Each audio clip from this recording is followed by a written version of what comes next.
Purihin ka mang Diyos na makapangyarihan sa lahat. Maraming salamat po sa araw na ito. Sa buong maghapon, naranasan namin ang pagod pisikal. Sa araw na ito, na kung saan ang mga biyaya ay bumuhos sa aming buhay. Sa araw na ito na kung saan ang mga pagsubok ay hinarap namin. Maraming salamat, Panginoon. Ngunit ang iyong mga salita, ang mabuting balita, ang magbibigay sa amin ng kalakasang spiritual.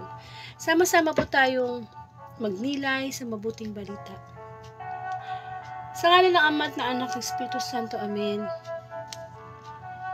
Ama sa langit, marami pong salamat sapagkat ikaw isang Diyos ng pag-ibig, isang Diyos na puno ng kahabagan. Marami pong salamat sapagkat sa oras na ito, muli ka maghahanda ng online piging upang kami makapagnilay para sa Saturday Gospel. Lord, hayaan mong lumapit kami sa iyo na may kababaang loob. Humingi ng paglilinis sa aming mga karamihan. Linisin mo ang aming puso, Panginoon, upang sa ganon, malayang makapasok ang iyong Espiritu upang ang Espiritu namin magkaisa. Muli, Ama, ang iyong abang lingkod ay lumalapit sa iyo na may kababaang loob sa iyong presensya. Linisin mo, Lord, ang aking puso at aking isip. Sa oras na ito, gamitin mo akong instrumento para ang prophetic voice mo, Lord, ay marinig namin. Muli, kababaang loob kong hinihingi sa iyo ang wisdom, kamukha na binigay mo kay Haring Solomon, ang kababaang loob, the humility of Jesus Christ. Not my will, but your will be done, my Lord. Na ang mensahe mo sa Saturday Gospel ay tumimo sa aming puso, magbinhi sa isang matabang lupa upang sa ganun, ito ay magpaalala sa amin na ikaw isang Diyos na buhay at ikaw isang Diyos na nagmamahal sa amin. Ang pagkaing spiritual ang higit mong ipinagkakaloob, higit na biyayang ipinagkakaloob mo sa sangkatauhan. And also pray sa lahat na makakarinig. Touch them, O Lord. Give them the desire to hear your word. Kailangan namin sa aming buhay. Ikaw ang dahilan ng bawat paghinga namin. At salamat, Panginoon, sapagkat isa kang Ama na nagbibigay ng pangaral sa iyong mga anak. Come, Holy Spirit, we need you at patuloy kang kumilos sa mga darating pang minuto. Ikaw ang maitaas at mapigyan ng parangal sa Facebook Live na ito. Maraming salamat, Panginoon. Ang lahat ito ay dalangin ko sa iyo, Ama, sa pangalan ng Anak, kay sa Espiritu Santo. Amen. Bigyan po natin ng parangal ang mabuting balita.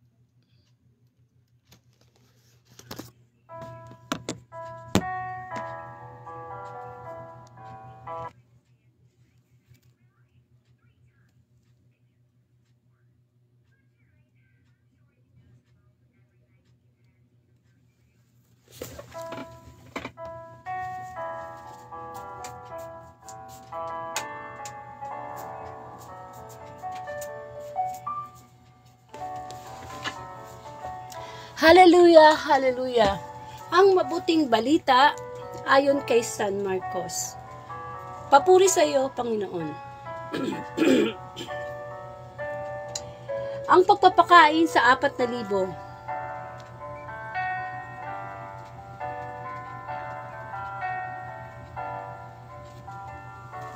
Makaraan ng ilang araw, muling nagkatipon ang napakaraming tao. Naubusan nila ang kanilang pagkain, kaya tinawag ni Jesus ang kanyang mga alagad at sinabi sa kanila, "Nahabag ako sa mga taong ito sapagkat 3 araw na ngayong kasama ko sila at wala silang makain. Kung pauwiin ko ng gutom, mahihilo sila sa daang galing pa naman sa malayo. ang ilan sa kanila, "Saan po tayo kukuha ng tinapay dito sa ilang para magkasya sa ganitong karaming tao?" Tugon ng mga alagad, "Ilan ang tinapay ninyo riyan?" Tanong ni Jesus. "7 po," sagot nila. Ang mga tao'y pinaupo ni Jesus sa lupa. Kinuha niya ang 7 tinapay at nagpasalamat sa Diyos. Pinagpira-piraso niya ang mga iyon at ibinigay sa mga alagad upang ipamahagi sa mga tao. Gayon nga ang ginawa ng mga alagad. Mayroon din silang ilang maliliit na isda. Muli siyang nagpasalamat sa Diyos at iniutos niyang ibigay din iyon sa mga tao. Kumain ng lahat at nabusog at nang tipunin nila ang mga pira-pirasong tinapay na lumabis, nakapuno sila ng 7 bakol na malalaki. At may 4,000 ang kumain. Pinayaon ni Jesus ang mga tao, saka siya sumakay sa bangka, kasama ng kanyang mga alagad, at nagtungo sa lupainang Dalmanuta. Mga kapatid, ang mabuting balita ng Panginoon. Pinupuri ka namin, Panginoong Heso Kristo. Amen. Welcome po sa Word of God. Sumayin niyo po ang kapayapaan. Ito pong gospel na ito ay para sa Saturday Gospel, February 10, 2024. At ang pagbasa po ay nagmula kay San Marcos, chapter 8, verses 1 to 10. Tungkol po ito sa pagpapakain sa 4,000. Amen. So, ngayon po, since nga ang Panginoon ay hindi nakakalimot na magbigay ng kanyang pinakamahalagang biyaya, at ayun ay ang pagkain spiritual. Ang mabuting balita. Ako nga po muli si Sister Angelica, taga Bulacan, at isa po akong Katoliko. At ako po ay instrumento lamang ng Panginoon para ihatid Facebook Live through social media ang Everyday Gospel. Amen. So, kahit anong ginagawa nyo ngayon, nakahiga o nagkakape pa, o kahit ano, no, pwede naman po tayong makinig sa mabuting balita, sapagkat ang pakikinig naman, doon nagsisimula ang pananampalataya. Parang ano na natin to, sorry Lord, tawag dito, communication natin kay God na through prayers, nakikipag-usap tayo sa Diyos. At kapag nakikinig tayo ng mabuting balita or ng gospel, si Lord naman na nakikipag-usap sa atin. Kapag nagbabasa tayo ng Bible, si Lord naman nakikipag-usap sa atin. So, napakabuti ng Diyos sapagkat ginagawa na niyang mabilis, madali, ang pakikinig ng mabuting balita. Amen. Nawa sa oras na ito, lahat tayong makasalanan, nalalapit sa Diyos at makikinig sa Kanyang mensahe. So, sana yung espiritu natin at ang espiritu ng Diyos ay magkaisa. Pagpapakain sa 4,000. Ang senaryo ng mabuting balita ay nagpapakita na ang Panginoong Jesus hindi lamang siya nangangaral sa maraming tao, hindi lang siya kilala bilang nagpapagaling ng may sakit, nagka-cast out ng mga demons, bumubuhay ng mga patay, nagpapalaganap ng mabuting balita, hindi lang doon. May concern siya sa tao. Kaya nga, ano siya, naawa. Naawa sa mga tao na nakita niya na 3 araw na niyang kasama, nahabag siya sapagkat nakita niya na gutom na. Gutom na physically ang mga tao, no? Hindi siya pumapayag na umalis ang mga tao na hindi nakakain. Kasi sa 3 araw ba naman nakasama niya ang mga tao, may possibility na ibang sa kanila ay mahilo. Ang mga tao niya ay galing pa naman sa iba't ibang lugar. So, tinanong ng mga alaga, so saan po tayo kukuha ng pagkain? Ilang po ang lugar na ito? Walang malapit na tindahan. And then, anong sinabi ng Panginoong Jesus? Ilan ba yung tinapay niyo dyan? May tinapay ba dyan? Ilang piraso? At ang ginawa ng Panginoong Jesus ay pinaupo ang mga tao sa lupa. At kinuha niya yung 7 mga tinapay na available during that time. At nagpasalamat sa Diyos.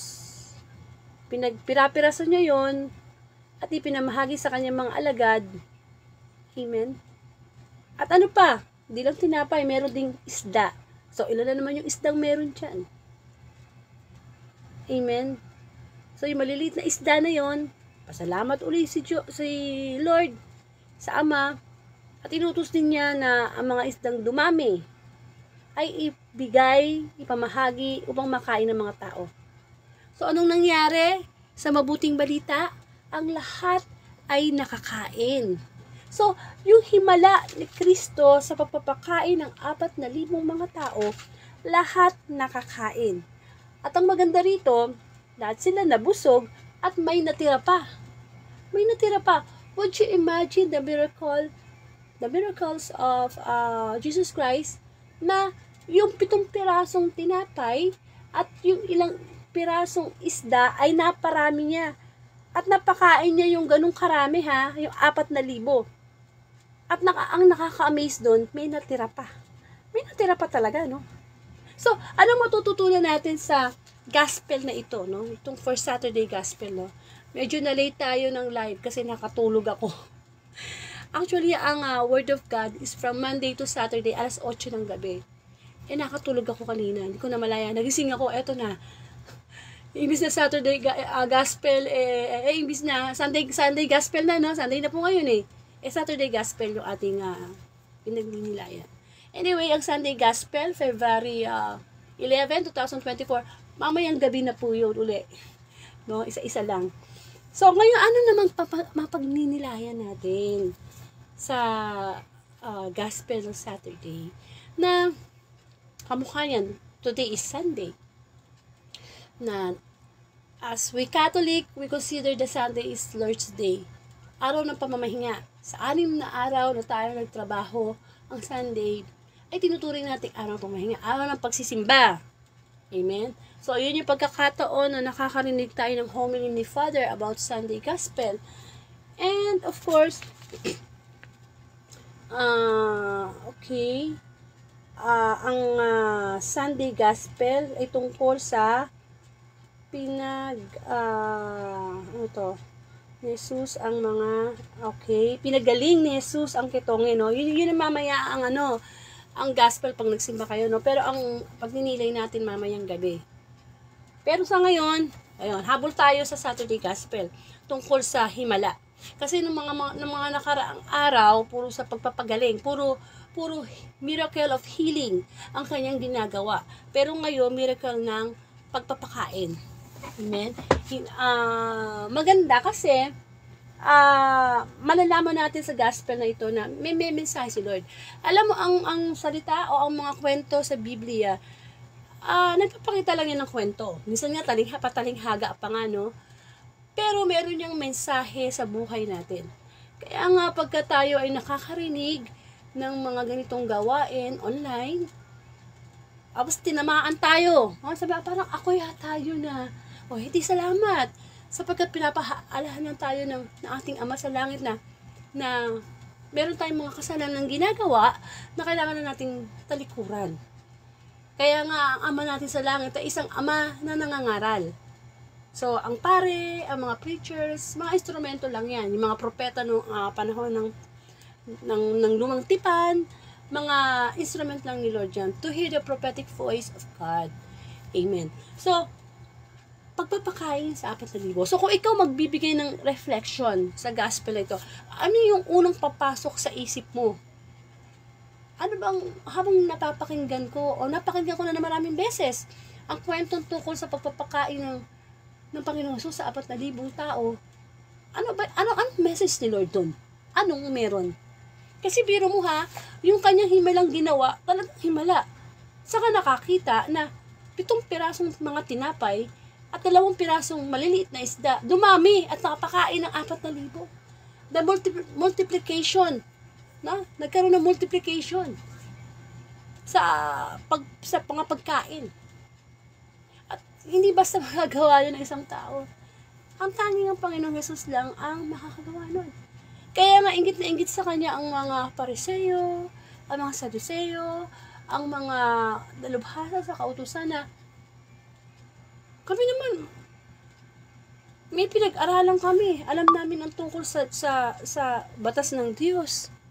Pero bakit ganun, no? Isang anak na karpintero, maraming followers, nakakagawa ng himala. Kaya nga, inggit na inggit sila eh. Amen. Kasi alam nyo, sa crowd, kapag nangaharal lang ang Panginoon sa nagpapagaling, hindi naman lahat yan faithful kay God eh. Merong iba dyan nagmamarites lang. Merong iba dyan nagkukunyari lang. Ang mukha ng mga Pariseo, kunyari, okay si Jesus sa kanila, tinatawag pa nilang guro, nandiyan nagtatanong pa sila. Eh, di ba ganyan ang trabaho ng mga Pariseo na, guro, ano po bang masasabi nyo sa ganitong batas, sa ganitong sitwasyon? Ano po ba yung mga pinakamahalagang utos? Yung bang tipong nagtatanong sila, pero alam na nila yung sagot. Amen. Ano ibig sabihin nun? Sinusubok lang nila ang Panginoong Jesus.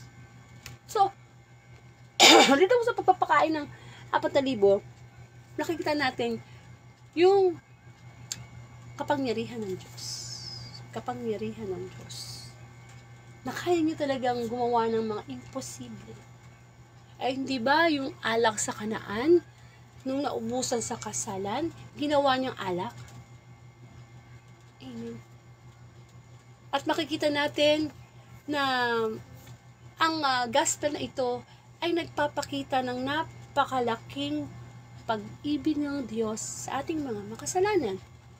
Kasi inahabag siya eh. Hindi siya kontento na nagsasalita lang siya, nagpe-perform siya ng miracles. Nakita niya eh. Ang tagal ko nakasama itong mga tao. Ang tiyatsaga, nakikinig sa akin, malapit sa akin para sa kagalingan. So, hindi lang pala pagpapagaling pisikal, pagkakaasaot ng mga demons sa tao, ang concern ni Jesus Christ. Kundi nakita niya yung gutom. Kaya nga siya nagkatawang tao eh. Kahit anak siya ng Diyos, nagkatawang tao siya para sa atin. Nagpakababa siya. Para maramdaman niya na, ay, ganito pala malungkot, ganito pala maging masaya, ganito pala yung nasasaktan, ganito pala ang feeling ng naalipusta. Amen. Para maintindihan niya tayo. Although alam na niya kung ano yung feeling ng isang tao, pero nag-actual siya eh. In-actual niya na magkakatawang tao ko para maramdaman ko yung nararamdaman mo, nararamdaman ko kapag tayo ay nalulungkot, nasusubok, napupustrate, natutuwa. So, alam niya yung gutom. Alam niya na kapag gutom ang tao, nanghihina, pwedeng magkasakit, pwedeng mahilo. At yun ang nakita niya sa time na nag-perform siya ng miracle about, yun nga, nagparami ng pagkain. Amen. So, nagtanong ngayon sa mga alagad niya, ano bang meron dyan? Sa buhay natin, parang ganyan. Parang yung miracle sa pagpaparami ng isda at ng tinapay, nasa atin yan eh. Relate yan sa buhay natin. Amen. Sa paanong paraan? Tayo, kumakain araw-araw. Ang hirap naman yata mabuhay sa mundo na hindi ka man kumain ng isang araw, manghina ka. Makain tayo ng almusal, tanghalian, merienda, hapunan, minsan may midnight snack pa nga eh. Bakit? Of course, our body needs the food, the supplements, the nutrients. Miinom. Pag nauhaw, di ba? Automatic, naghahanap ng tubig. Naramdaman mo na ba yung uhaw na uhaw ka, tapos wala kang mainom na tubig? Hindi ba di ka mapakali? Nadadry ka, parang dehydrate ka. Meron tayong instinct na kapag nagutom tayo, nagsisend yung mind natin, yung tiyan natin sa mind natin na, oy, nagugutom na ako, di ba? Kumakalam yung tiyan natin, tumutunog. Kapag tayo ay naiinita, naghahanap tayo ng tubig to replenish yung nawalang water. May tawag to, sa katawan natin, may nangyayari eh. Merong, nagre-react, may reaction. Kapag nagugutom, o kaya, bisa nanonood ka lang ng TV. Pagkatapos biglang magko-commercial ng halo-halo. Kainit-init ng panahon. Hindi ba? Kahit minsan, wala naman sa isip mong bumili ng halo-halo, nabibili ka. May instinct, may action. Pinag-usapan natin physical na pagkagutom at pagkauhaw. At yun ang nakita ng Panginoong Jesus sa mga tao, sa atin. Kaya nga, di ba, nakakakain tayo, salamat sa Panginoon. Pero higit pa doon ang gustong pagpapakain ng Panginoong Jesus. Kaya nga dapat nakikinig tayo lagi ng gospel. Kasi ito naman yung pagkain nating spiritual. Bakit kailangan natin ng pagkain spiritual?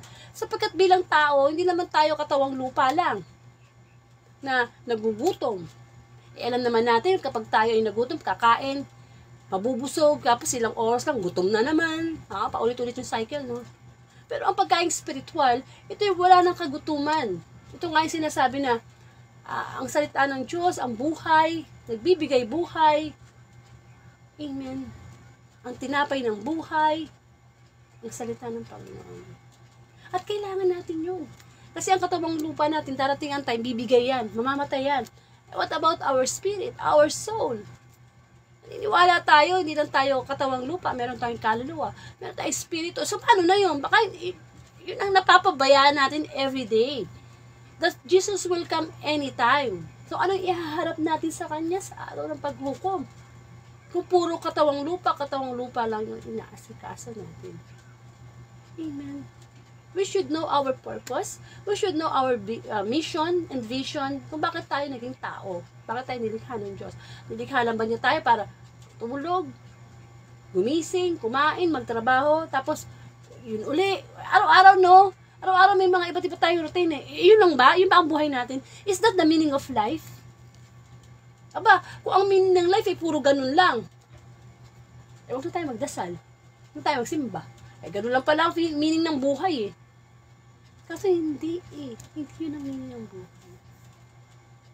Na, ang mabuting balita, nagpapaalam sa atin, nagpaparating sa atin na, huy, hindi lang yan ang buhay mo. Hindi lang yung buhay mo ay magpalaki ng anak, magpaaral ng anak, maglaba, magluto. Hindi yun Of course, part ng buhay natin yun. Kasi, nasa mundo pa tayo, kailangan natin kumilos, kailangan natin magtrabaho, pero hindi yun ang pinaka-purpose ng buhay. Kasi, if we never knew what is the real purpose of our life, nalolost tayo, nawawala tayo sa sirkulasyon. Nawawala tayo sa katotohanan ng buhay. Na ang totoong problema, paano ako makakapunta sa langit? Paano ko ba paglilingkuran ng Diyos? Kaya nga, di ba? The first commandment, love God above all with all your heart, soul, mind. Amen. So, ano ang tinutumpok ng mabuting balita? Ang tinutumpok ng mabuting balita sa pagpapakain sa 4,000 ay ano? Alam niyo kung ano? Ang pagpapahalaga natin sa mga biyaya ng Diyos. Or, may I say na pag-asa. Ayan. Pag-asa, hope. Or, pwede rin na itanong mo sa sarili mo, ano pa bang meron? Ano pa bang natitira? Kamukha ng sinabi ng Panginoong Hesus, nakita niya nagugutom ang mga tao. Sabi niya sa mga alagad, ano pa bang meron dyan? Ano pa bang meron dyan? Diba sabi nga, isda na lang po, tsaka ilang pirasong tinapay. Sa buhay natin, tinatanong ng Panginoong Yesus sa panahon ng pagsubok, ano pa bang meron dyan? Ano pa bang natitira dyan? May pag-asa ka pa ba sa buhay? Yung hinaharap mong problema ngayon, may natitira bang mapag-asa? Pwede ba nating i-multiply? Kasi, ganun ang ginawa ng Panginoong Yesus Minultiply niya yung 7 na tinapay into thousands. Kaya ang daming taong nakakain. Minultiply niya yung dalawang pirasong maliliit na isda. Minultiply niya. Kaya ang daming taong nakakain. Hindi lang nakakain, nabusog. Hindi lang nabusog, may natira pa. Sa buhay natin, yung kwento na to, nagre-represent yan sa ating buhay Yung tinapay, at saka yung mga isda, pwede yung mag-represent ng kung ano pang meron tayo sa buhay natin. Kung may problema ka ngayon, tinatanong ni Lord, ilang piraso pa bang spiritual na isda? Ilang piraso pa bang spiritual na tinapay ang meron ka? Ibig sabihin, ano pa yung meron ka sa buhay mo? Kasi tayong mga tao, kapag meron tayong problema, usually nakafocus tayo sa problema. Nakakalimutan natin yung 10 biyaya na ibinagkaloob ng Diyos. Pag pumasok na sa isang problema, wala na. Kaya sinasabi ng Panginoon, ano bang meron kang problema ngayon? At para bang wala ka ng pag-asa sa buhay? Wala na bang natitira kung biyayang ipinagkaloob sa'yo? Wala na bang natitira na pwede kang gawin para i-multiply mo? Halimbawa, may problema ka sa sarili mo, sa sakit mo. Halimbawa, ay may sakit ako ngayon, meron akong diabetes, o meron akong high blood. Ang tanong ng Panginoon, oo, sige, may high blood ka, may diabetes ka, may natitira pa ba? Meron pa bang pwedeng i-multiply? Ano ibig sabihin nun? Magpasalamat tayo sa Diyos. Kamukha ng ginawa ng Panginoong Hesus. Nung malaman niya na ganito lang karami yung tinapay at yung isda, anong ginawa niya? Akin na yan. Sabi niya sa mga alagad. Kasi nagugutom ng mga tao. Itinaas niya ang mga yung pagkain na yun sa Diyos Ama at nagpasalamat siya. At doon naganap ang himala. Kaya dumami. Yung isda at saka mga tinapay na pakain niya yung mga 4,000. Ganon din sa buhay natin. Ano pa bang meron sa'yo? Naubusan na ba? Amen? Naubusan na ba? Kung may sakit ka na high blood, diabetes, huwag ka mag-focus doon. Mag-focus ka na, ano bang meron? Yes, may diabetes ako, pero nakakakita pa ako. Yes, may diabetes pa ako, pero nakakahinga pa ako ng maayos. Samantalang pumunta ka sa hospital, kailangan pa nila bilhin yung oxygen para makahinga sila ng maayos. Ano pa bang meron? Yes, Lord, may sakit akong diabetes, pero Lord, nakakatulong pa ako sa kapwa ko, nakakapagtrabaho pa ako, nakakapagsulat pa ako, ang dami natin pwedeng i-multiply sa mga bagay na sa palagay natin, parang nadadaw na tayo, parang wala ng pag-asa sa buhay. Amen. Yun ang gustong sabihin sa atin ng mabuting balita. Multiplication. Yung konti na lang ng meron ka, yung konting-konting pag-asa na lang ng meron ka, na halos bibitaw ka na, sabi ni Lord, i-multiply mo yan. Amen. Kung yung peace of mind mo, nasa 5% na lang, i-multiply mo yan, gawin mo 10%, hanggang sa hindi mo mapansin, 100% na pala, yung peace of mind na meron ka, at hindi mo napapansin, na punong-puno ka na pala ng peace of mind, na naibabahagi mo pa sa iba. Kamukha ng ginawa ni Kristo.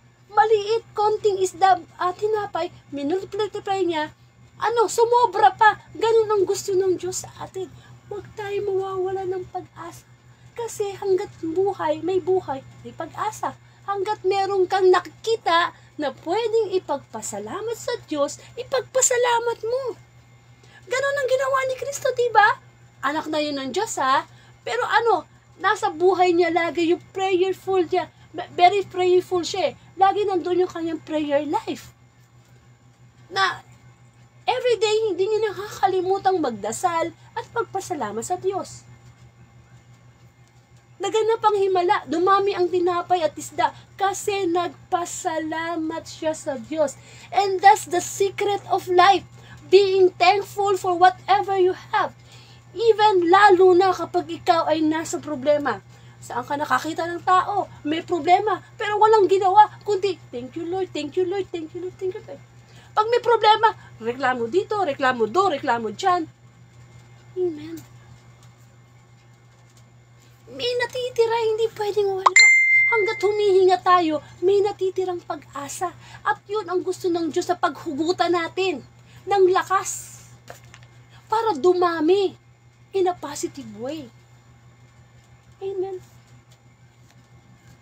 Kaya imposible na sabihin natin na ang bigat-bigat ng problema ko, parang hindi ko na yata kakayanin.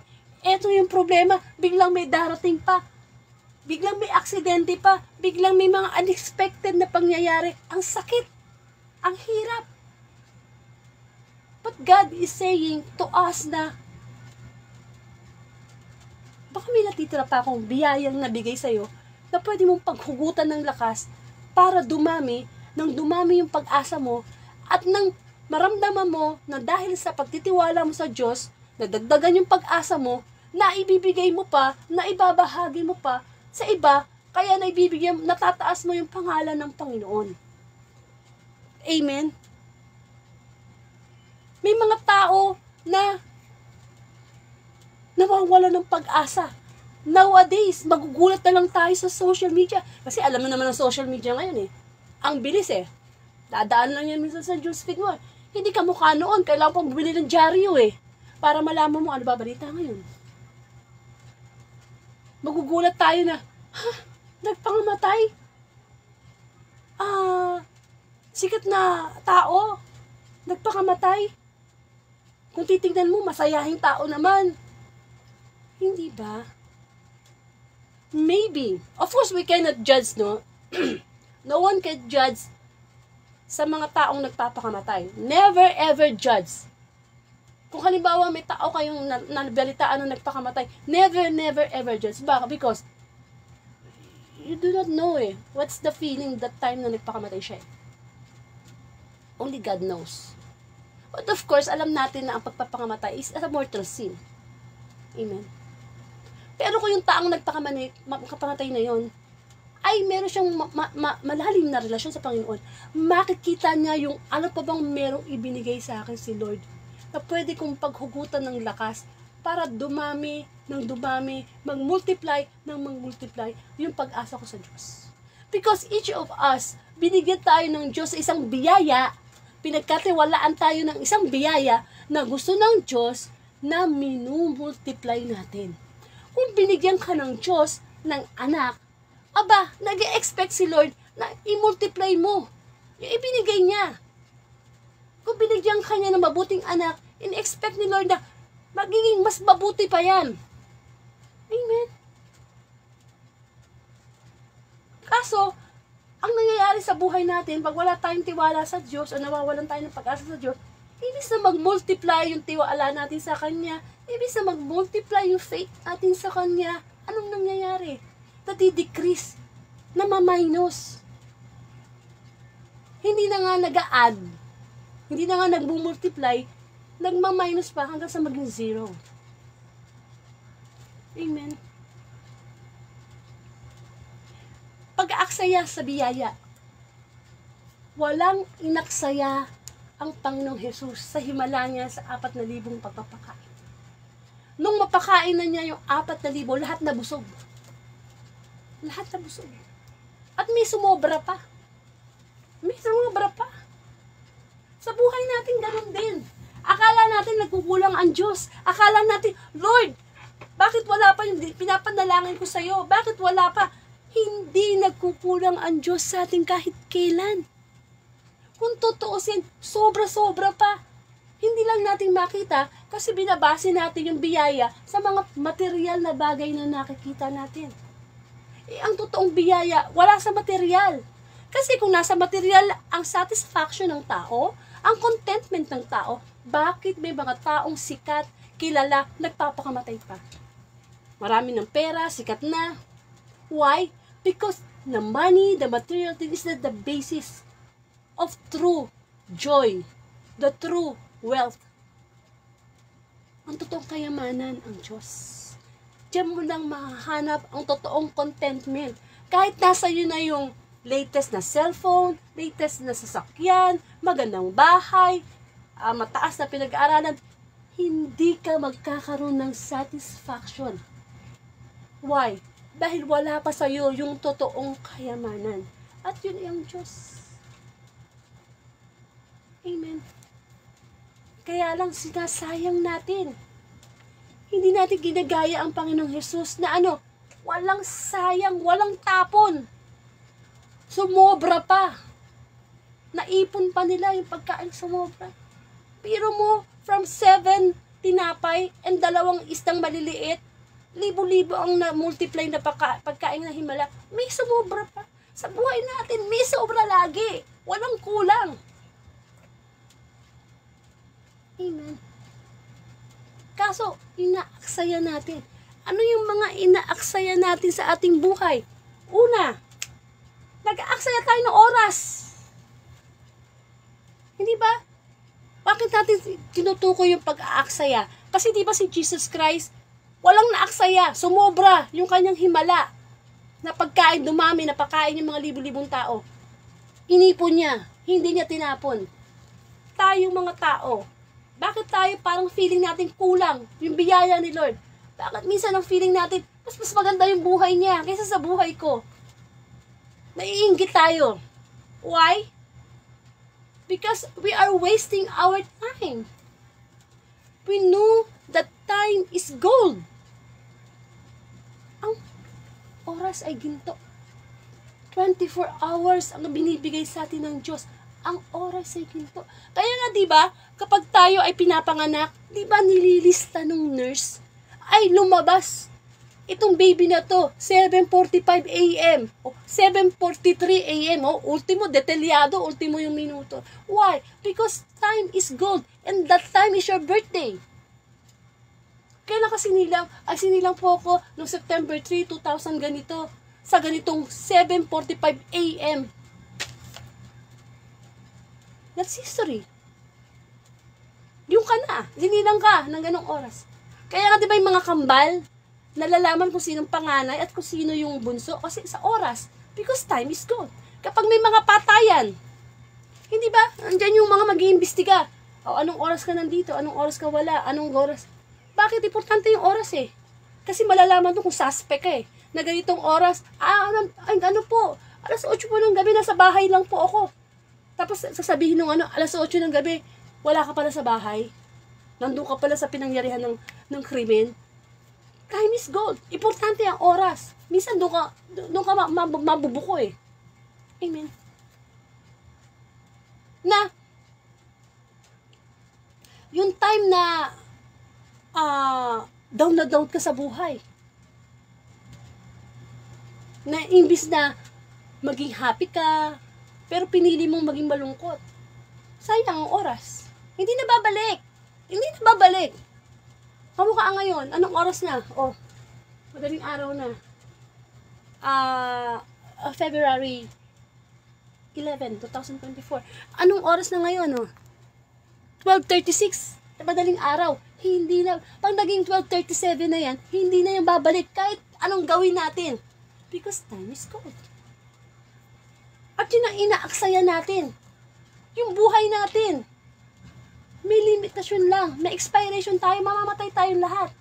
Time is gold. Sasayangin mo pa ba yung buhay mo sa lungkot, sa galit? One time, big time lang eh. Minsan lang tayo mabubuhay sa mundo. Sabi nga ng Panginoon, hayaan mo ba na mabuhay ka? Ang sabi pa ng Panginoon, kung ang pag-worry, ang pag-aalala ay makakahaba ng buhay, mag-worry na tayo lahat. But we have the free will. Salamat sa Diyos, meron tayong free will. Pag may problema tayo, it's either maging masaya tayo, magpasalamat sa Diyos, o mamroblema. Hindi pa. Baka, kaya nga diba? Kaya nga may kasabihan na ang pagsisisi nasa huli. Kasama doon yung oras. Yung pag-aaksaya ng oras o pagpapahalaga sa oras. Ay sayang. Sana nung time na yun, ginawa ko to. Ay sayang. Hindi ba? Kaya, nag-aaksaya tayo ng oras. Ayaw ni Lord yan. Kasi sa himala niya, tinipon niya. Tinipon pa niya. Yung time na 24 hours, di man lang tayo nagbibigay ng time kay Lord mag-pray, magpasalamat. Di man tayo nagbibigay ni Lord na makahear ng word of God niya, ng gospel niya. 24 hours is not the quantity of time, but the quality of time. 6 days tayo nagtatrabaho. Kaya nga, di ba, pag Sunday, dapat tigil, walang trabaho. Sa totoo lang, ang bait-bait sa atin ng Diyos. Hindi siya naghahanap na, O 7 araw ibinigay ko, kailangan 7 araw. Wala kang gagawin kundi sambahin ako, magbasa ng Bible, gumawa ng mabuti. Hindi eh. Yung quality ng time. Yung time na yan, kanino ba galing yan?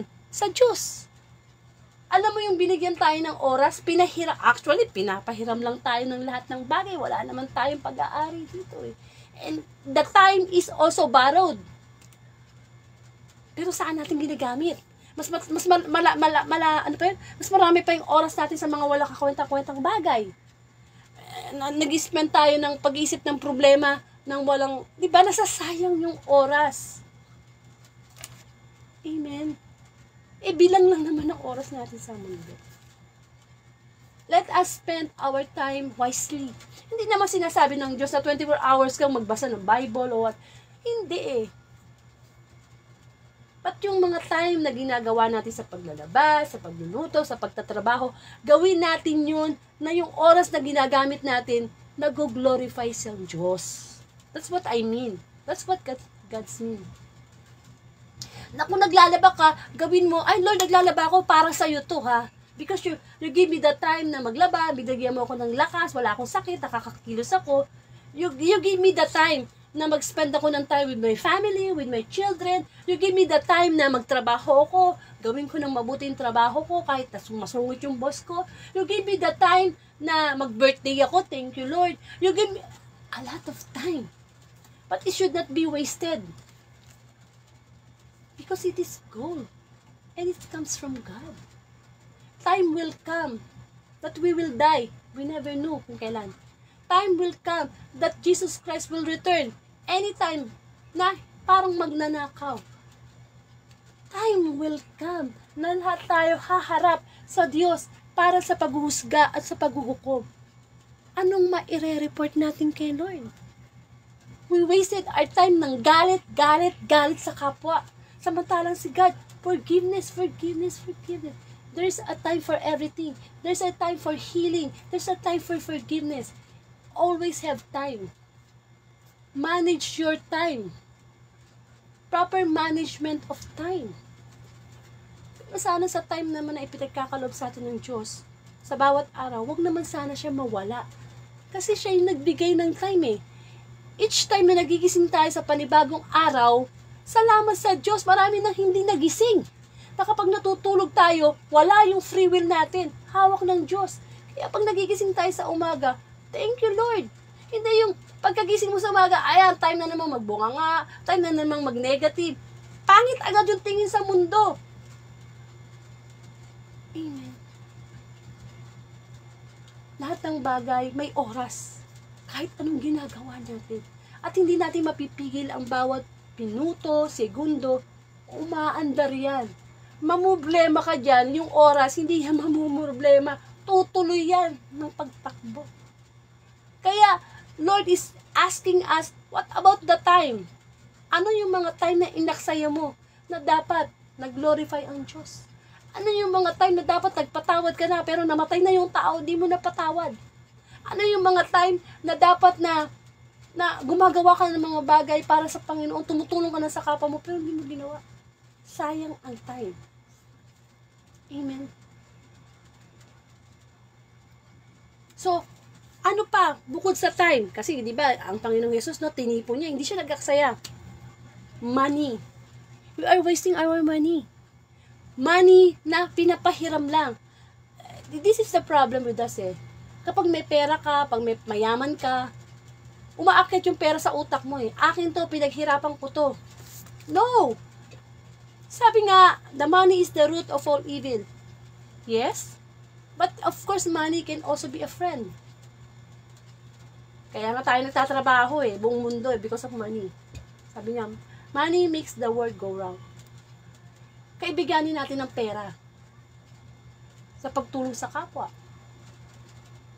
Yung pera, ano yan eh, mahalaga yan sa buhay natin, pero hindi yan ang buhay natin.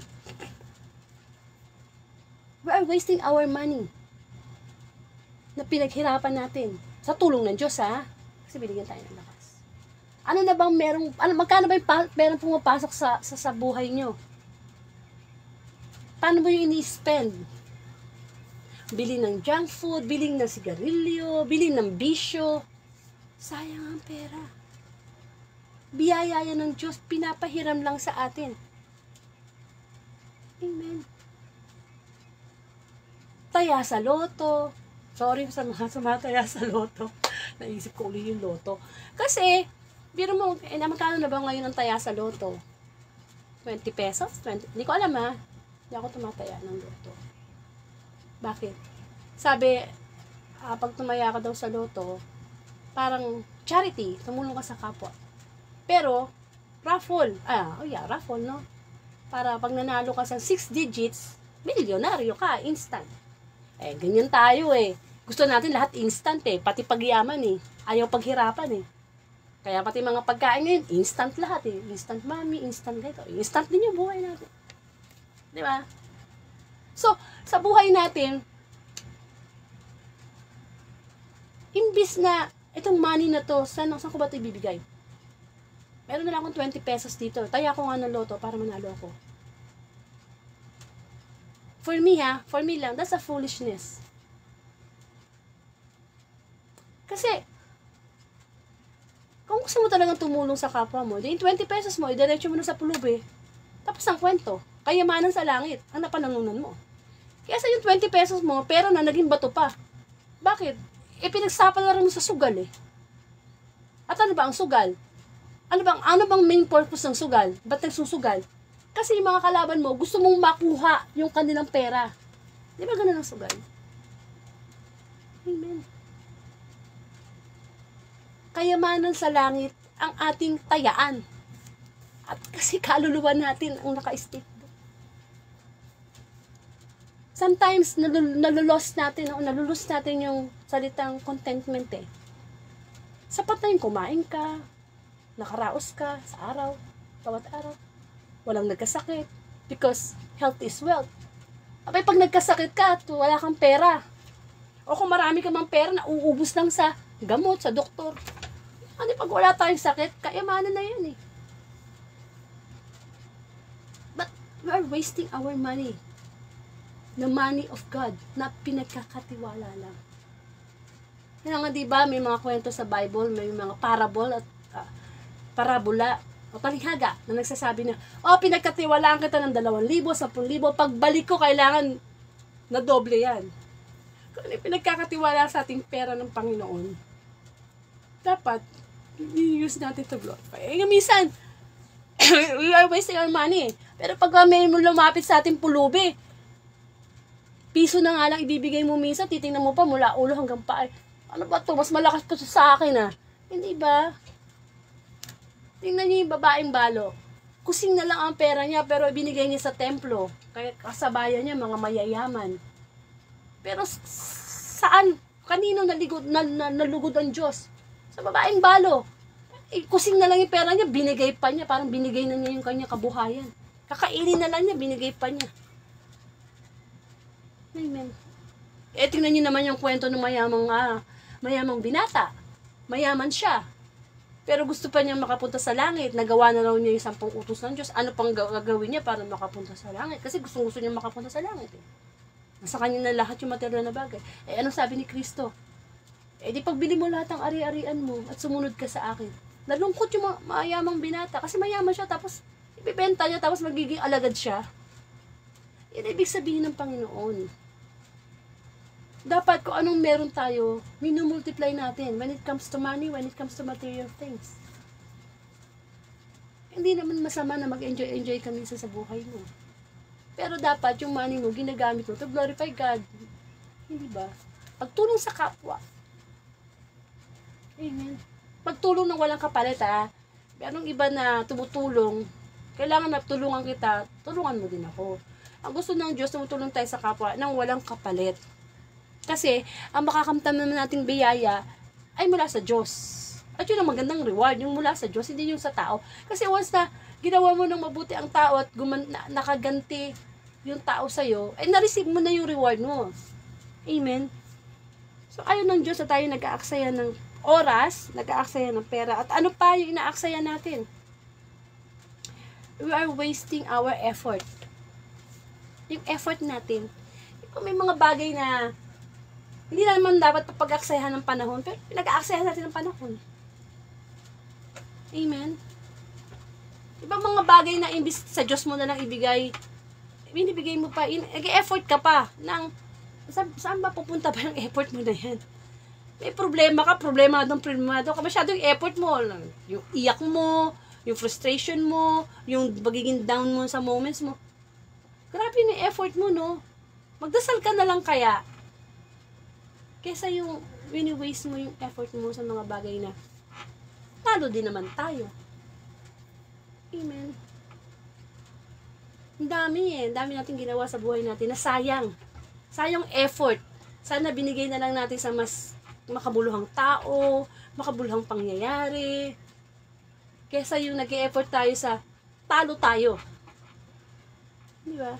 May mga kasalanan tayong ginagawa na hindi pa natin nagagawa yung kasalanan na yun. Alam na natin yung consequences. Kahit hindi ka nakakilala sa Diyos, pero ginagawa pa rin natin. Why? Because we are using our effort para to satisfy ourselves. Para maramdaman natin na yung ating will. Kasi merong God's will, merong human will. At yung human will, yun yung nakakasaya sa atin. Kaya kahit minsan waste of effort na, sige pa rin eh. Kasi doon ako masaya eh. Yun ang mahal kong tao eh. Kahit pa may asawa siya yung mahal ko eh. You're wasting your effort. Because having an affair with other man or woman is an mortal sin. Amen. We are wasting our effort. Na sana sa Diyos na lang natin ibinigay. Siya naman dapat talaga eh. Amen. O kaya sa simple na lang, no?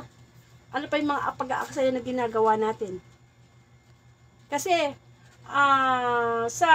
during Mass, yung sa part ng, kasi dalawang part ang Mass ng Catholic, no? Merong part ng Eucharist, merong part ng Word.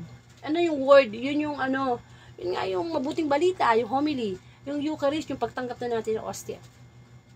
Hindi ba? Yung pare, tinataas niya yung ostia, tapos sinasabi niya na ito ang katawan ni Kristo. Di ba? Pinaghati-hati niya yon, binigay sa kanya mga alagad at sinabi, tanggapin ninyo to at kanin. Ito ang aking katawan na ibinibigay sa inyo. So, yung act ni Jesus Christ during the miracle of multiplication of food, di ba tinaas niya yung isda at yung tinapay at nagpasalamat sa Diyos. Anong ginawa niya sa tinapay? Hinati-hati niya hanggang sa dumami, ipinamahagi sa maraming tao. Sa buhay natin ganun din. Minsan mga simpleng bagay lang, hindi natin na-appreciate ang biyaya ng Diyos. Nag-aaksaya tayo. O, halimbawa lang ha, sa handaan, daming pagkain. Lahat talaga yan sa plato, lalagyan niya ng menudo, apritada, manok, che. Ang tanong, nauubos ba? Nakakalungkot na makikita mo sa mesa ang daming natirang kanin, natirang ulam, natirang ganito, natirang tubig. Naku naman po kapatid, kung yung gutom na pulubi, makita yan, baka ni kapiranggot o kapiraso, butil na kanin, wala kang makikita sa gutom ng tao. Amen. At kung pinagsama-sama yung mga tira-tira, baka isang barangay pa makakain. Ano ang punto ng Panginoon? Huwag tayo mag-aksaya ng pagkain. Kahit sa bahay, mga anak nyo, huwag nyong hayaan na may natirang kanin, may natirang ulam. Kasi nga, pag nagsama-sama mo yung kanin na tira, marami pang makakain eh. We should not wasting our food. Kasi pinaghirapan natin yun eh, sa tulong ng Diyos. Kaya kung kumuha ka lang nung makakain mo, pwede naman bumalik eh. Kasi yung kuha ka ng sobra-sobra, takaw mata na tawag doon, hindi naman nauubos. Eh kung ikaw kaya yung naghanda, ikaw yung naggastos doon sa handa, sa kasal, makikita mo yung mga bisita mo, ang daming kumuha ng pagkain. Tapos hindi mo inuubos. Kaya nga nauso yung catering eh, yung merong mga waitress, sila yung nagbibigay ng pagkain kasi alam ng catering na maaksaya ang mga Pilipino eh. Tapos nagsasharon pa, no? Nagsasharon pa, di ba? O, ano yung sinasharon? Minsan, pati nga yung mga tira-tira na ipapakain sa hayop, sinasharon eh. Di ba? Ibig sabihin ng sharon, pauwi, inuwi. Di ba? Imbis na makain na ng tao. nawi-waste siya. At ito pa, sana pagkakain tayo, magdadasal muna tayo. Kasi nawawala na sa atin yun eh. Yung pagdarasal habang kumakain. Nakakalungkot, no? Makita mo na punta ka lang sa isang mga fast food chain eh. Minsan isang pamilya, kakain. Nauuna pa yung pagsiselfie sa pagkain kaysa sa pagdarasal. Ba't nawawala sa atin ang pagdarasal? Samantalang si Kristo, wala siyang ginawa tuwing magdadasal siya, tuwing gagawa siya ng himala, lalo na yung sa pagpapakain sa 4,000. Lagi siya nagdadasal, lagi siya nagpapasalamat. Na, Lord, kakain ako, Lord, at itong kinain ko to galing sa biyaya mo. Hindi, di ba? Selfie, pinopost pa sa Facebook. Hindi naman masama eh. Pero sana nauuna mo na yung pagdarasal. Lord, salamat po sa biyayang ito, makakabusog sa amin. Hindi naman nagwe-wait si Lord ng napakahabang dasal eh. Basta dasal ng pagpapasalamat. Actually, thank you Lord, tapos na ang kwento, yun na yun eh. One word can give many, deep meaning, di ba? Thank you Lord po sa pagkain. Hindi, kain na. Hindi yung kumakain na nga, nagre-reklamo pa. Oras ng pagkain, kang magkakasamang pamilya, doon nagsisermunan.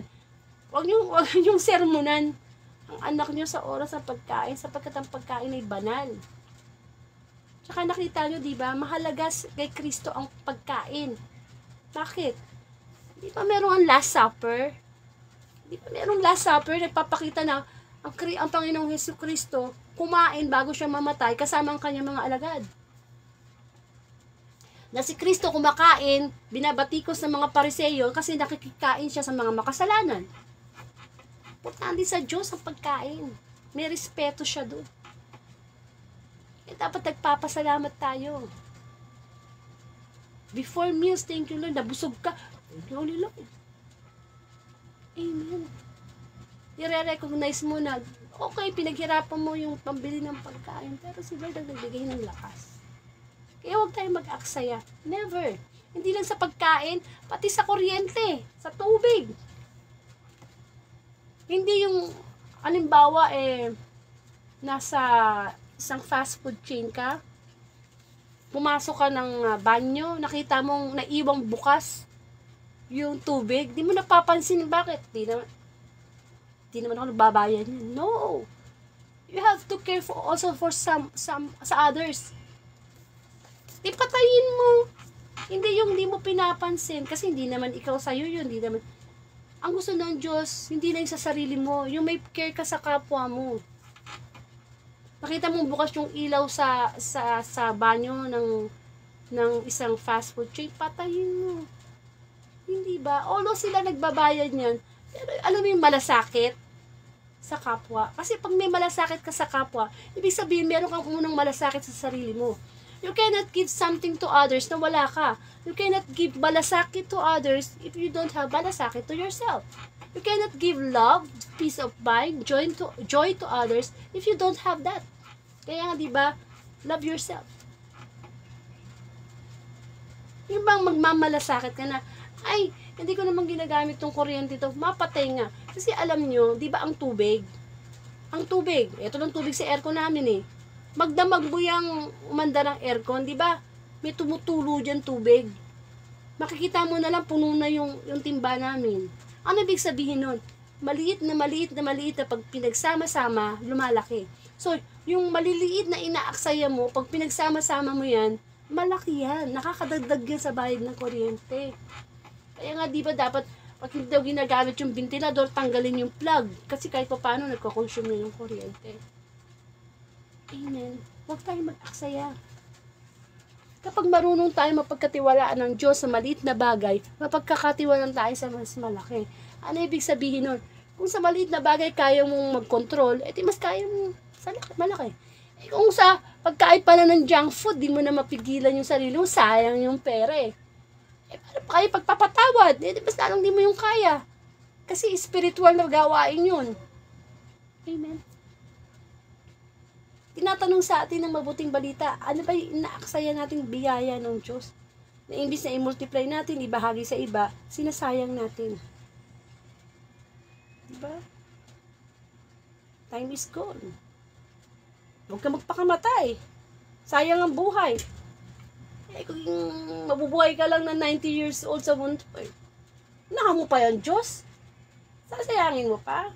Lahat naman tayo may problema, no? Lahat tayo, kaya nga may Diyos eh. Para tulungan tayo kapag may problema tayo. And we should never compare. Huwag mo i-compare yung buhay mo sa buhay ng iba. Never do that. It's just wasting of time. Kung ano yung meron tayo, kung ang buhay mo ganito ngayon, halimbawa, ikaw yung tao na ganito yung buhay mo, hindi ka na mayaman, hindi ka mahirap, o ikaw yung tipong taong ganito lang natapos mo. Never compare. Don't waste your time. Kasi yan ang sinasabi ni Lord, anong meron ka? Anong meron ka ngayon? Lord, meron ako yung 3 anak. Lord, meron ako ngayon natapos ang pinag-aralan.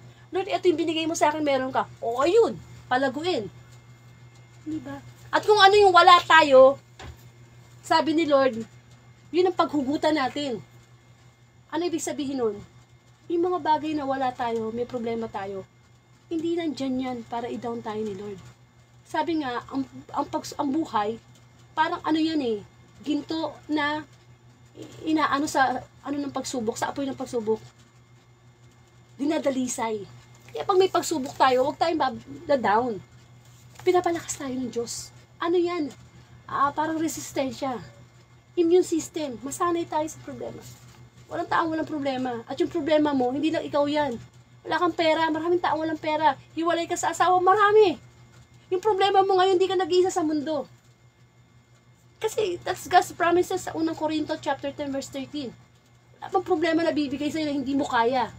Tapat ang Diyos. Kapag may problema daw tayo, yung kaya lang natin ay binibigay ng Diyos. Hindi sadista ang Diyos. Kaya lang yung mga taong bumibigay sa problema. Kasi nga, walang relasyon sa Panginoon. Amen. Pagka-aksaya, huwag tayo mag-aksaya. Sapagkat, nandiyan ang Panginoon. Nasa mabuting balita, ang mga alagad, tinanong ng Panginoong Jesus, anong meron dyan? Tinatanong din tayo ng Panginoon, ano pa bang meron ka? Ano pa yung meron? Kahit kalit-liitan na lang. Wala kang pinag-aralan, wala kang natapos, kaya wala kang makain, wala kang naipod. Hoy, ano pa bang meron ka? Baka naman may talent ka sa pagluluto. Pwede mong gamitin yan. Maliit na puhunan. Hanggang sa hindi mo mapansin. Restaurant na pala. Yung pag-aari mo. Kasi yung maliit na meron ka, pinalago mo. Anong meron ka? Hindi ka natapos ng civil engineer. Abay, magaling ka naman palang gumawa ng ganito, gumawa ng ganyan. Gumawa ng cabinet, magpukpok, magkarpintero. Hindi mo napapansin, meron ka na pala ng kumpanya ng mga furniture. Anong meron tayo? Meron tayo na pwede natin palaguin. Paramihin. Nakakatulong pa sa iba. Kung may business ka, pwede ka bang makatulong sa mga taong walang trabaho. Meron. Hindi pwedeng wala. Hanggat humihinga tayo, may pag-asa na paghuhugutan tayo sa buhay. Amen. Sabi ko nga, we should never compare ourselves sa mga classmate mo, sa mga kapatid mo. Yung mga kapatid mo magandang buhay, ikaw hindi. Hindi eh. Never. Tinuturuan tayo ng Panginoon na magpasalamat kung anong meron pa tayo. Kasi dadani yan. Kasi na-appreciate mo, sabi ni Lord, nag-a-appreciate yun na nga lang binigay ko sa kanya. Na-appreciate niya. Samantala, isa pinayaman ko na lahat-lahat. Di man lang ako napasalamatan. Contentment sa buhay. Matuto tayo makontento kung anong meron. At kung ano yung wala, yun ay pagpasalamat pa rin natin sa Diyos. Baka kaya hindi binibigay sa iyo doon, baka madidisgrasya ka. Hindi ba? We have to be positive eh. Tandaan nyo to. Kapag may problema tayo, we have always to be in a positive side of life. We always put God first. Amen. Kahit yung pinakamayamang tao, daig mo pa yan kahit wala kang pera. Kung mayaman ka naman sa pagtitiwala sa Panginoon, sa pag-ibig sa Diyos. Sinasabi ko sa iyo, mas mayaman ka dyan.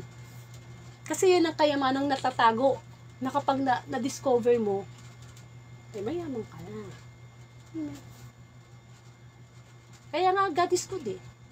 God is a fair God. Fair na fair si God. Bakit?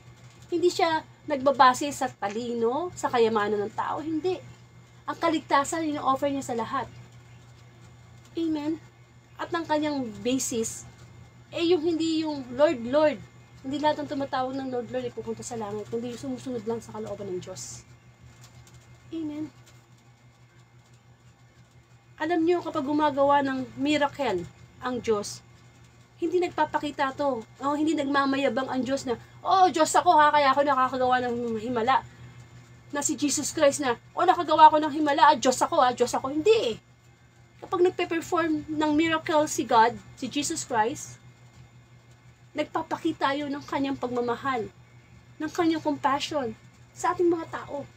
Naaawa siya na habang, tayo ba nahabag pa tayo sa ating kapwa? Hindi eh. Pag nagkakasala sa ating ang kapwa natin, nagiging judge tayo eh. Pinaparusahan natin eh. Hindi naman natin trabaho yun eh.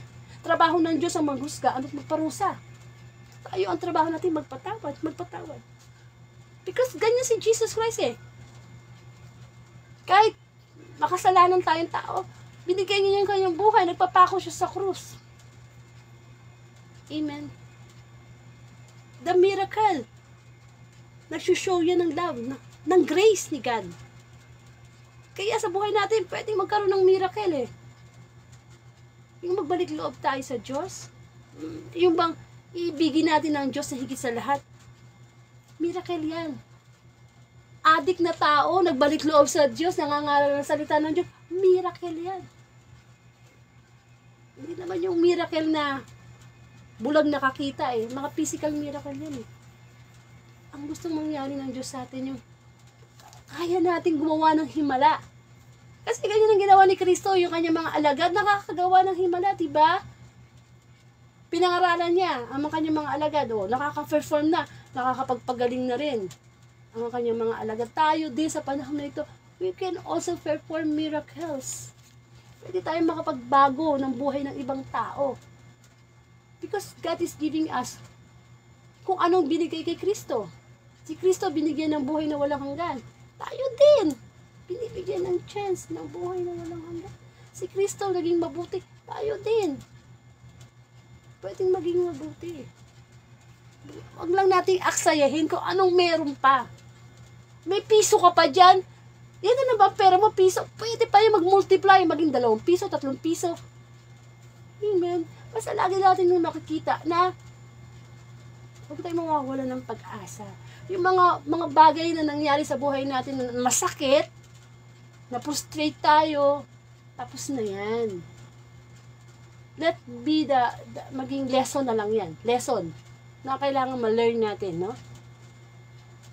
Focus tayo kung ano ngayon. Yung ngayon lang. Kasi kung mabuti ka ngayon, magiging mabuti ang resulta niyan sa future mo. Pero kung ngayon, you are wasting your time, you're not giving your life to God, ano may expect mo sa future? Past is past. Tapos na yan eh. Gawin na lang natin inspirasyon niya para maging malakas. At bawat araw, pag-asa. Bawat araw ay may pag-asa. Na hindi natin dapat wini-waste. Kasi sayang. Sayang yung oras, yung effort, yung time. Amen. So, sana mapagnilaya natin, no? Baka may problema tayo ngayong oras na ito. Sabi ni Lord, anong meron pa? Ano pang meron akong binigay sa'yo na pwede mo i-multiply? Kasi habang minumultiply natin yun, nadadagdagan yung tiwala natin sa Diyos. Yung pag-ibig natin sa Kanya. Yung pag-asa natin sa Kanya. Amen. Lagi nating iisipin na hindi iniaksaya ni Kristo ang kanyang buhay para aksayahin din natin ang buhay natin sa walang kakwenta-kwenta. And of course, Satan, ang demonyo, gusto niya laging inaaksaya yung oras natin sa walang kakwenta-kwentang bagay. Si Satan, sinisira niya. Gusto niya aksayado tayo. Wala tayong time kay Lord. Amen. Hindi eh. Mabuti ang Diyos. Mabuti ang Diyos. isipin lang natin na dumadaan tayo sa mga pagsubok, pero meron pang natitira na pag-asa. Karoon po tayo ng closing prayer. Thank you, Lord, muli sa pagpapaalala mo sa amin na ano man ang dinadala namin suliranin sa oras na ito, meron pang natitira na pwede namin i-multiply to gain us strength, hope, trust in you, Lord. Lord, pasensya ka na kami mga time na nasisisi ka namin sa mga nangyayari sa buhay namin. Pasensya ka na, Lord, patawarin mo kami kung may mga time na parang di namin makita ang biyaya mo. Puro kami reklamo. Sana, Lord, ma-realize namin na hindi mo kami pinabayaan kahit kailan. Kami ang nagpabaya sa buhay namin, sa mga mali naming desisyon, dahil sa mga kagustuhan namin, pang sarili naming kagustuhan. We're wasting our time, effort, money. But Lord, salamat sa pagpapaalala mo, sa pangaral mo, sa mensahe mo, na meron pa, may natitira pa. Thank you, Lord. Maraming pong salamat. Patuloy kang kumilos sa aming buhay. Patuloy naming maramdaman ang pag-ibig mo. Patuloy naming maramdaman na mahal mo kami. At patuloy naming makita ang mga biyaya mo, hindi lang material, at lalo na ng spiritual. Ama namin sa langit ka, sambahin ang ngalan mo, baba sa amin ang kaharian mo, sundin ang loob mo dito sa lupa para na sa langit. Bigyan mo po kami ng aming kakain sa araw-araw. At patawarin mo po kami sa aming mga sala. Para ng pagpapatawad namin sa nagkakasala sa amin. Huwag mo po kami pahinturo sa tukso. Bigyan mo po kami sa lahat ng masasama. Amen. Maraming salamat po muli kung hindi niyo po napakinggan ang umpisa ng Saturday Gospel. Punta po kayo sa aking Facebook account, Angelica Doide, o sa YouTube account po. Pa-subscribe na lang po. Yan, muli, Monday to Saturday, alas 8 ng gabi talaga ang regular na Word of God na pagninilay, reflection. Pag Sunday, alas 3 ng hapon. Sa mamayang alas 3, kung loloobin ng Diyos, tayo ay magsama-sama for Sunday Gospel. At kanina nga, diba, binasa ko na ang Sunday Gospel, kung di pa kayo nagsisimba, no? Ay tungkol sa pagpapagaling ng isang may ketong. Ay, maganda rin yan. Makaka-relay ako dyan. Kasi nakakita ko ng mga ketong yun nung ako bata pa sa Palawan. And of course, minsan po nagkakaroon tayo ng guest preacher. Pero talagang ako po, yung everyday nagbibigay ng reflection. Minsan nag-invite din po ako ng mga guest preacher na Catholic sa iba't ibang lugar sa Pilipinas. Kung available yung time nila, ayun, sila po yung pinapasok ko para sila magbigay ng reflection. So, meron na kasi ako mga in-invite yung iba hindi pa sumasagot.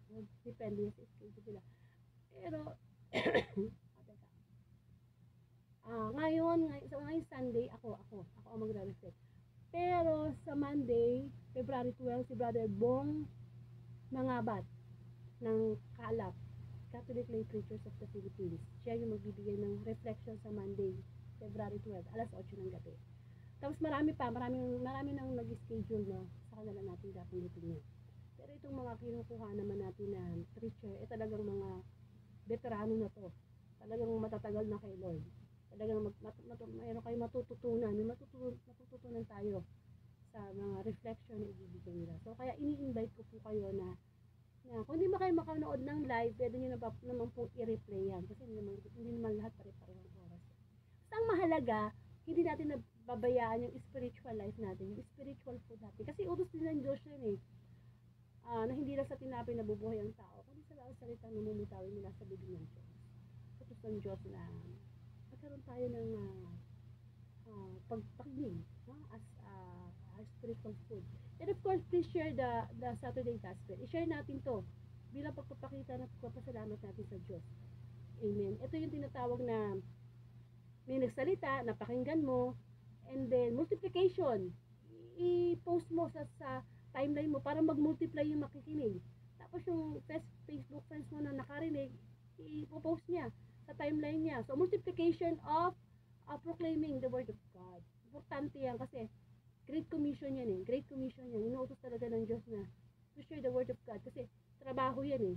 Ni Kristo nung nabubuhay siya, everyday nag-proclaim siya ng word of God. Eh ngayon, napakadali na, diba? Na isang pindot mo lang, may share mo na ang gospel. And of course, ayun nga. Sinasabi ko. Okay. Okay, ito. So, sa buhay natin, mabuti ang Diyos. Hindi siya nagkukulang. There's always a multiplication ng ganito, ng ganyan. Ano lang tayo? Matuto lang tayo. Yun lang kasi minsan talaga hindi natin na-appreciate ang Diyos. Napapansin lang natin ang Diyos kapag may problema eh. Pero pag walang problema, hindi natin siya napapansin. Pero dapat lagi tayo magpasalamat sa Panginoon. And since umaga na, madaling araw na, tutulog na ako. Bigyan natin ng closing prayer ang Panginoon. Closing prayer. Closing song na magsasabi na, Lord, thank you. Gising na ako. Matutulog na ako.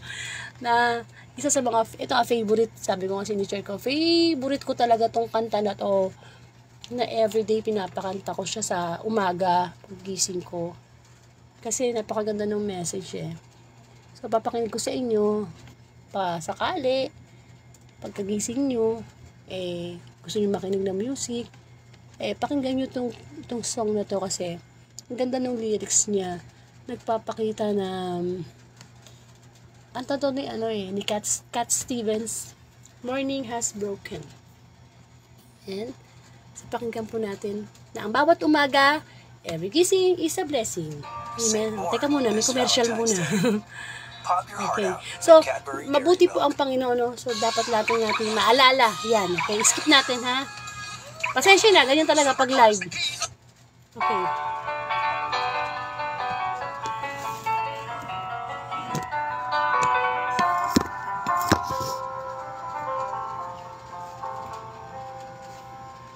Morning has broken like the first morning. Blackbird has spoken like the first bird. Praise for the singing, praise for the morning, praise for the springing fresh from the world.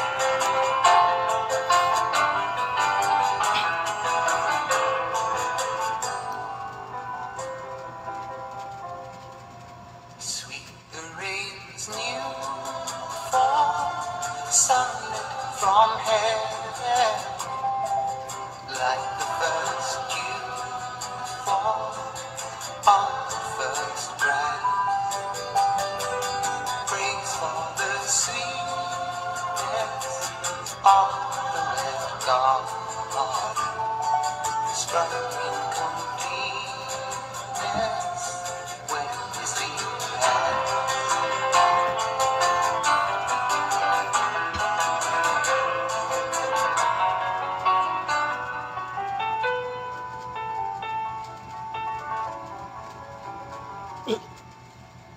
Mine is the sunlight, mine is the morning, born of the one light, Eden saw play. Praise with elation, praise every morning, God's recreation of the new day.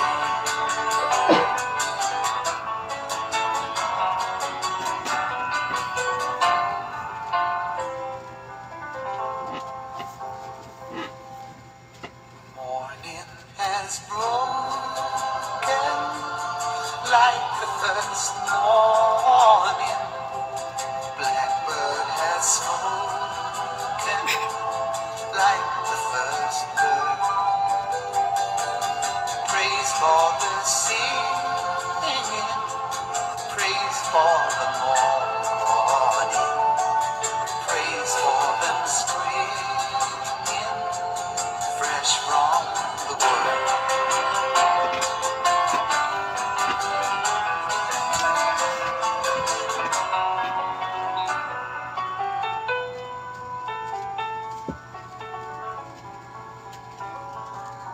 Amen. So parang meron pa akong isang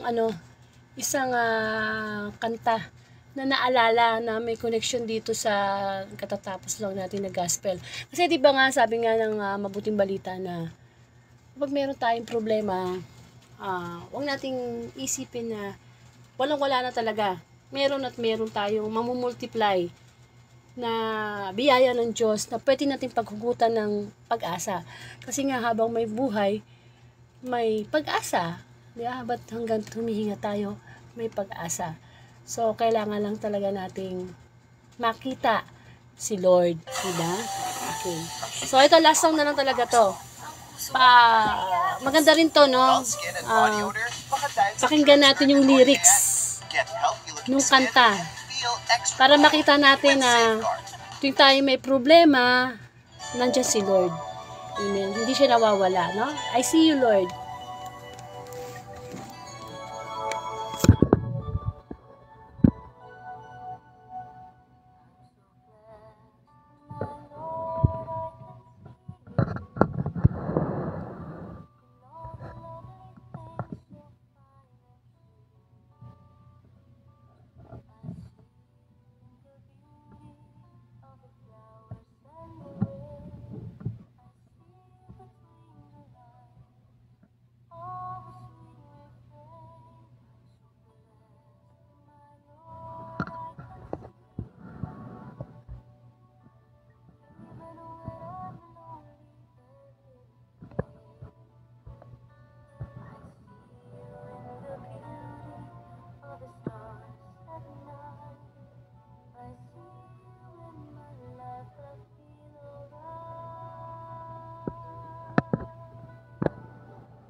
Amen. Maraming pong salamat. And to God be the glory.